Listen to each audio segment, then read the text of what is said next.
As earthquakes continue to rattle Oklahoma, the search goes on for a solution to the deep water injection wells blamed for the state's seismic surge.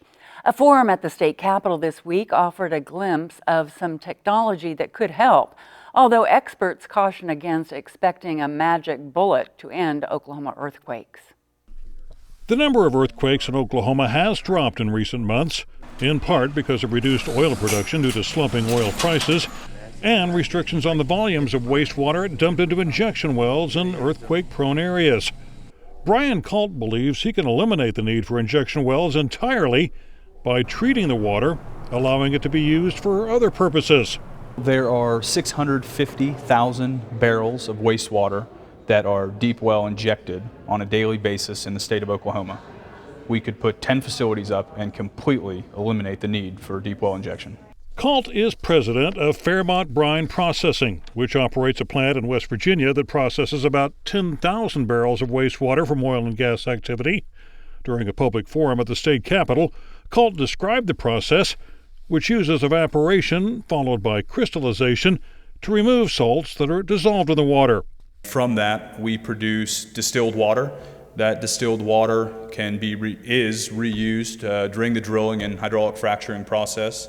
It can be reused for agricultural purposes, or it could be discharged into a body of water. The process also results in sodium chloride, or salt, which Kalt says can be used in swimming pools or as a de-icer for Oklahoma roads in winter.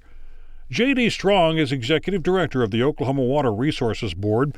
He also chairs a produced water working group, which has been studying the issue of recycling water from oil and gas activity. We've known for decades technologies exist to treat the worst imaginable water and turn it into perfectly pure water. It's really the cost that drives the feasibility of this. Some of the cost ranges that we've seen are typically $5 to $10 a barrel of produced water to be able to treat it, depending on what level you need to treat it to. In the oil and gas industry, right now, barely making ends meet is used to paying less than $1 a barrel of produced water to be able to dispose of it through deep well injection.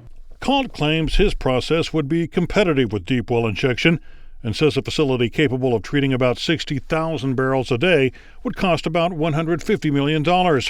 He's already lined up $90 million from a lender, but says he needs a commitment from oil and gas operators before the rest of the money becomes available.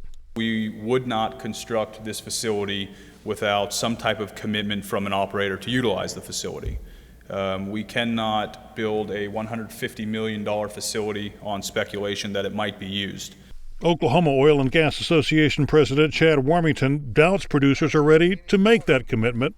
If you lock into a 5-year commitment on a really expensive water disposal technology at $100 oil, maybe it makes sense.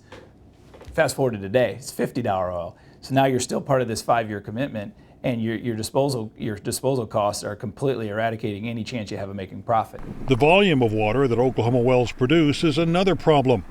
Warmington says some wells in the Mississippi Lime in northern Oklahoma produce as much as 40 barrels of water for each barrel of oil. So if you had a $4 per barrel times 40, you have $160 worth of cost to produce right now what we're getting in the open market, $45 a barrel of oil. So obviously that doesn't work. Another issue is what to do with other contaminants in the water, including heavy metals and naturally occurring radioactive materials.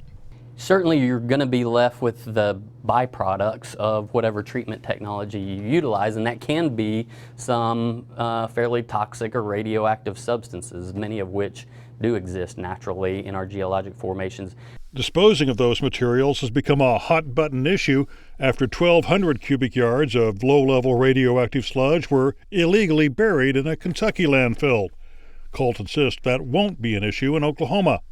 Nothing will be accepted at a landfill that cannot be accepted. Nothing will be taken anywhere without the approval of a regulatory body. Kalt still believes his process is an environmentally sensible option for Oklahoma oil producers, but admits getting the industry to commit to it is likely to be a tough sell. Given the depressed pricing, there are many in the industry who do not know if they'll have a job in 2 years.